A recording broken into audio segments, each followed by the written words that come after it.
Good morning students. आज जो है हमने पौधों के अंदर जो जन्म होता है पादपों के जन्म की प्रक्रिया जो है काफी कुछ चीजें समझी है उसमें। आज हम पढ़ेंगे निषेचन के बारे में कि पौधों के अंदर जो निषेचन की प्रक्रिया होती है वो किस प्रकार से होती है, उसके ऊपर हम आज जो है कुछ बातें करेंगे। परागण जो होता है आपका, वो परागण की प्रक्रिया द्वारा स्त्रीकोश के वृत्ताग्र जो होता है, स्त्रीकेशर का जो वृत्ताग्र होता है, ठीक है, जैसे ये पूरा का पूरा क्या है आपका स्त्रीकेशर, और इसका जो ऊपर का पार्ट है उसको हम वृत्ताग्र बोलते हैं। ठीक है, तो ये जो आपका है वो क्या है आपका परागकण, और ये परागकण जो होता है वो प्रक्रिया होती है जिसमें आपका एक जो आपका पुंकेसर जो है आपका बीच वाला, ठीक है, तो इसमें हमने कल पढ़ा था जो परागकण होते हैं वो पुंकेसर तक जब पहुंचते हैं या वर्तिकाग्र जो आपका है उस तक अगर वो पहुंचेंगे तो वो जो पूरी की पूरी प्रक्रिया है जिसमें परागकण जो है वो स्त्रीकेशर के अंदर प्रवेश करते हैं, तो वो प्रक्रिया जो है वो परागकण कहलाती है। और स्त्रीकेशर में ये वर्तिकाग्र तक पहुंचकर अंकुरित होते हैं। परागकण जो है, परागकण के अंकुरण से परागनली बनती है ना। तो परागकण के अंकुरण से क्या होता है, परागनली जो है वो बनती है जो वर्तिकाग्र से होते हुए अंडाशय तक वृद्धि कर अंडाशय में स्थित बीजांड तक पहुंचती है। तो ये प्रक्रिया जो है समझिए, वापस से देखते हैं कि परागकण के अंकुरण, जो परागकण आपका होता है वो क्या करता है, स्त्रीकाग्र में जाकर के अंकुरण होना शुरू हो जाता है, जिस तरह से यहाँ पर दिखाया गया है। ये अंकुरण क्या करता है, अंदर जाकर के कहां पहुंच जाएगा, जो इसका अंडाशय है उसमें जाके अंडाशय तक वृद्धि करेगा, और अंडाशय में स्थित जो बीजांड जो आपका है वहां तक जो है वो पहुंच गया। तो युग्मनज का जो निर्माण है वो यहाँ से बनना शुरू हो जाता है। तो आप इसको इस तरह से समझिए कि बाहर से कोई आया परागकण, वहां पे आके क्या हुआ, गिरा, गिरने के पश्चात जो इसका वर्तिकाग्र है उसके अंदर प्रवेश करने के पश्चात क्या होगा, वो जो परागकण है वो अंकुरित होने लगता है। क्या होने लगता है, परागकण जो है वो अंकुरित होने लगता है, और पराग जो नली है, नलिका जो आपकी है उसमें से वो होता हुआ कहां चला जाता है, उसके बीजांड जो है उसके वहां तक जो है वो पहुंच जाता है। ठीक है, तो ये जो है अंडाशय में पहुंचने के पश्चात की जो प्रक्रिया है वो इस प्रकार से है। अब आगे देखते हैं कि इस प्रकार नर केंद्रक के मादा केंद्रक तथा अंड कोशिका में संयोजन की जो प्रक्रिया है वो निषेचन कहलाती है। तो आपका ये है परागकण, और ये परागकण जो है वो अंकुरित होकर के यहाँ तक पहुंच जाता है। ठीक है, तो ये जो था ये यहाँ तक जैसे ही पहुंचा,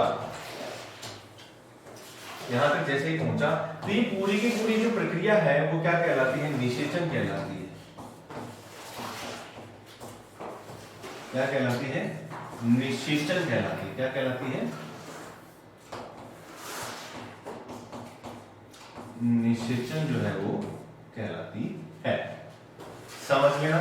वापस से क्या होता है, परागकण जो है वो आएगा, आकर के गिरेगा, गिरने के पश्चात वर्तिकाग्र से होता हुआ कहां पर, जो आपकी पराग नलिका है उसमें से होता हुआ वो क्या हो जाएगा, अंडाशय तक पहुंच जाएगा, और अंडाशय में जाकर के जो बीजांड, अंडाशय में स्थित जो बीजांड है उसके अंदर जाके ये क्या कर लेगा, अपना क्या कर लेगा, अटैच हो जाएगा। ठीक है, तो इस प्रकार जो नर के अंदर जो आपका क्या है परागकण है, और मादा के अंदर जो आपका अंडाशय जो है जिसमें बीजांड उपस्थित है उसके केंद्रकों में जाके जो अंड कोशिका है उसमें संयोजन की पूरी प्रक्रिया है वो क्या कहलाती है, जी, ये निषेचन कहलाती है। ठीक है, तो निषेचन के द्वारा एक द्विगुणित युग्मनज का निर्माण होता है। द्विगुणित युग्मनज का तात्पर्य ये है कि इसमें एक तो आपका क्या काम है, परागण, यानी इसमें एक तो नर का जो नर से है और एक मादा से। तो जो द्विलिंग है, यानी एक तो यहाँ पर नर का जो है वो पार्ट जो है यहाँ पे यूज हुआ है, एक यहाँ पे मादा का जो है वो यूज हुआ है। ठीक है, तो इस प्रकार से द्विगुणी युग्मनज का निर्माण होता है। यह युग्मनज आगे विभाजित होकर के भ्रूण का जो है वो निर्माण करता है।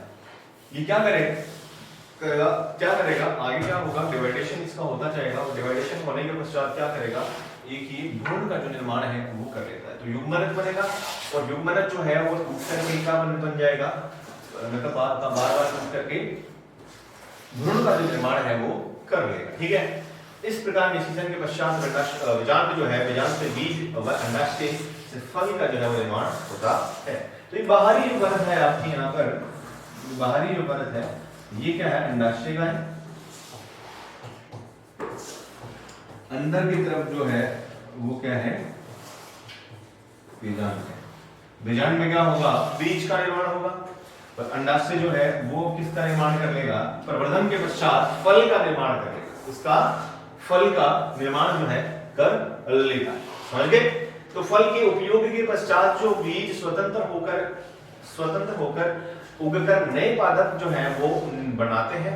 सुविकसित आवृत बीजी पौधे के इस प्रकार संतति उत्पन्न करने की जो प्रक्रिया है उसे हम लैंगिक जनन कहते हैं। तो सुविकसित यानी कि पूर्ण रूप से विकसित जो आवर्ती बीज है, आवर्ती बीज भी पूर्ण रूप से विकसित होना चाहिए, तभी जाकर के वो क्या करेगा जी, नया जो पेड़ है या नया जो पेड़ है उसका निर्माण करेगा। तो आवर्त जो बीजी है वो पौधे को इस प्रकार से संतति जो है वो उत्पन्न करने की जो प्रक्रिया है उसको हम कहते हैं लैंगिक जनन।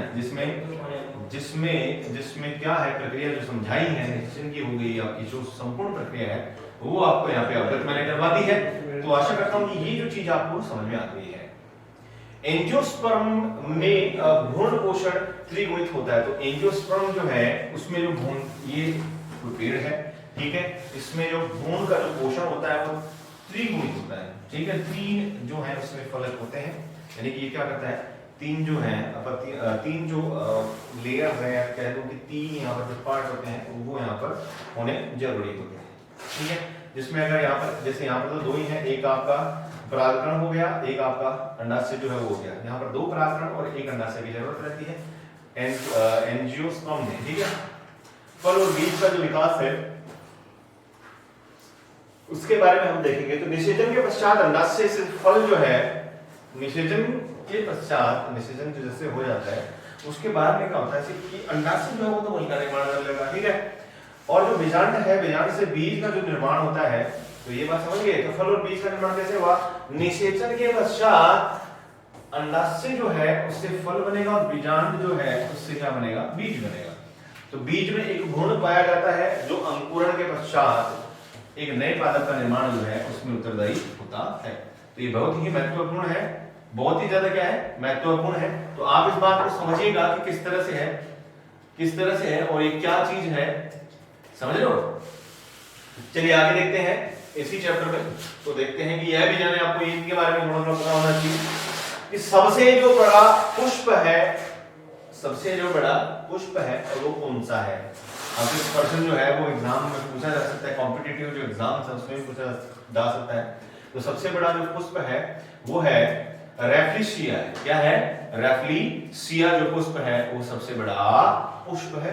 और सबसे छोटा जो पुष्प है वो कौन सा है, वुल्फिया। कौन सा पुष्प है सबसे छोटा, वुल्फिया जो पुष्प है वो सबसे छोटा पुष्प है। इसी प्रकार से सबसे बड़ा बीज जो है वो कौन सा है जी, और लोडोइशिया जो है वो क्या है, सबसे बड़ा बीज है। और सबसे छोटा जो बीज है वो है ऑर्किड है। क्या है, ऑर्किड जो है वो क्या है, सबसे छोटा बीज है।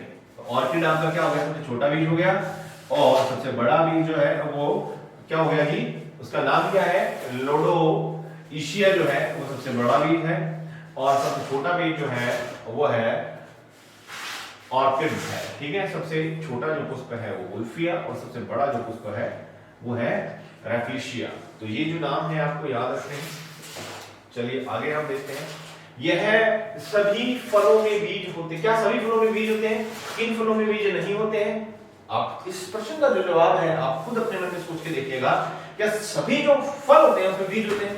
कुछ फल ऐसे हैं जिनमें बीज भी नहीं होते, समझ गए, और कुछ फल ऐसे हैं जिनमें बीज होते हैं। तो किन फलों में बीज होते हैं और किन फलों में बीज नहीं होते हैं, चलिए बात करते हैं। तो फल का निर्माण अंडाशय में होता है। सीधी बात है, आप समझ लीजिएगा। आपसे प्रश्न पूछा जा सकता है कि फल जो है वो किसका पार्ट है या क्या है। फल के बारे में आपसे सीधे तरीके से पूछा जा सकता है, फल जो है वो क्या है, समझ गए। तो फल जो है वो क्या है जी, फल जो है वो एक अंडाशय का भाग है। फल जो है वो क्या है?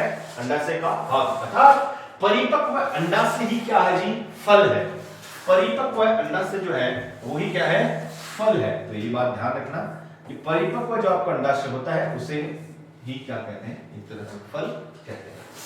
परिपक्व अंडाशय की जो भित्ति होती है, ठीक है, भित्ति से फल की भित्ति का जो है वो निर्माण होता है।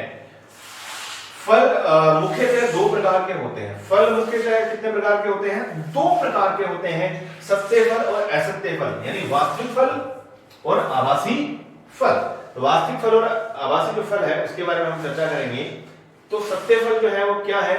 सत्य फल यदि फल के बनने में केवल अंडाशय ही भाग लेता है तो वो सत्य फल कहलाता है। जैसे आपका आम हो गया, उसके अंदर क्या है? सिर्फ और सिर्फ क्या करेगा? अंडाशय जो है वो ही क्या करेगा? भाग लेगा, यानी कि परिपक्व जो अंडाशय है वो क्या कर लेगा जी? फल का निर्माण कर लेगा, और उसे हम कहते हैं सत्य फल या वास्तविक फल कहते हैं। असत्य फल जो होता है वो क्या होता है? सत्य फल के अंदर बीजांड होगा, यानी बीजांड जो होता है वो बीज का निर्माण करेगा, और आपका फल जो है वो अंडाशय का निर्माण, अंडाशय से क्या बन जाएगा? फल बन जाएगा परिपक्व होने के पश्चात। असत्य फल जो है वो क्या है? कभी कभी अंडाशय के अतिरिक्त पुष्प के अन्य भाग जैसे पुष्पांग, बाह्य रल इत्यादि भी फल बनाने में भाग लेते हैं। ऐसे फलों को असत्य या आभासी फल कहते हैं। जैसे सेब, एप्पल जो आपका होता है, नाशपाती में पुष्पाशन जो है फल निर्माण में भाग लेते हैं। अतः सेब और नाशपाती एक आभासी जो है वो फल है। तो आप याद रखिएगा, जिसमें अंडाशय और बीजांड जो है ये दोनों भाग लें क्लियरली, वो तो होता है आपका सत्य फल। और जिनमें इनके अलावा भी अगर कोई पुष्प का दूसरा भाग अगर काम में आ रहा है, जैसे बोला पुष्पांग जो था,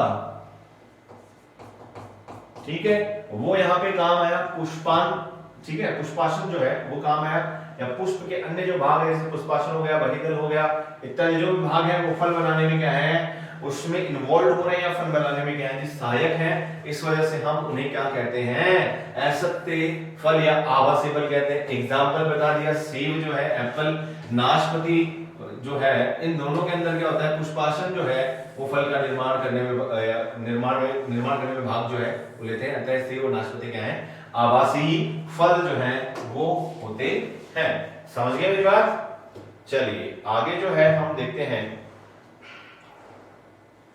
देखते हैं समस्त फलों को हम तीन भागों में जो है वो वर्गीकृत कर सकते हैं। तो ये बात जरा गौर करना, समस्त जो फल है उनको हम तीन भागों में जो वर्गीकृत करते हैं, कौन कौन से? सरल फल, पुंज फल और संग्रहित फल।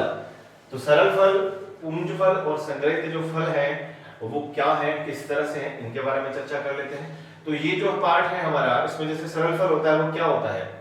सरल फल, जब किसी पुष्प के अंडाशय से केवल एक ही फल बने तो उसे हम कहते हैं सरल फल। जैसे आम हो गया, गेहूं हो गया, ये क्या है? सरल फल है। जिसके अंडाशय से केवल और केवल एक ही फल बनेगा उसे हम कहते हैं, क्या कहते हैं जी? सरल फल।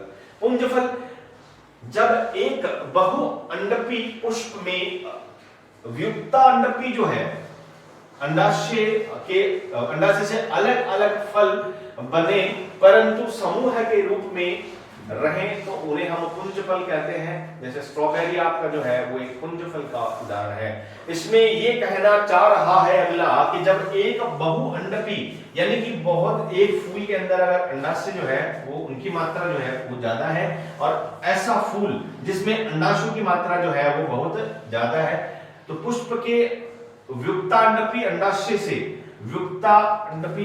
से अलग अलग फल बनने परंतु समूह के रूप में रहें तो उसे हम पुंज फल कहते हैं। ठीक है, समझ गए बात? यानी कि बहुत सारे अंडाशय हो, उसकी व्युत्तांडपी यानी कि उसमें जो प्रक्रिया हो जिसमें फल बन रहा है, उस प्रक्रिया में जो अलग अलग अगर फल बन रहे हैं तो हम उसे समूह के रूप में देखेंगे और इसे हम पुंज फल कहते हैं। और इस एग्जांपल जो इसका है वो स्ट्रॉबेरी है। अगला आपका है संग्रहित फल, जब एक संपूर्ण पुष्पक्रम में समस्त फल निर्माण में भाग लें, इस प्रकार से बनने वाले फल संग्रहित फल कहलाते हैं। जैसे सहसूत हो गया, कटहल हो गया, ये आपके उदाहरण क्या हैं? संग्रहित फलों के। यानी कि इसमें ये समझाना चाह रहा है कि जब एक संपूर्ण पुष्पक्रम जो है, यानी कि पुष्पक्रम जो है उसमें समस्त पुष्प फल निर्माण में भाग जो है वो लें, उसे हम क्या कहते हैं?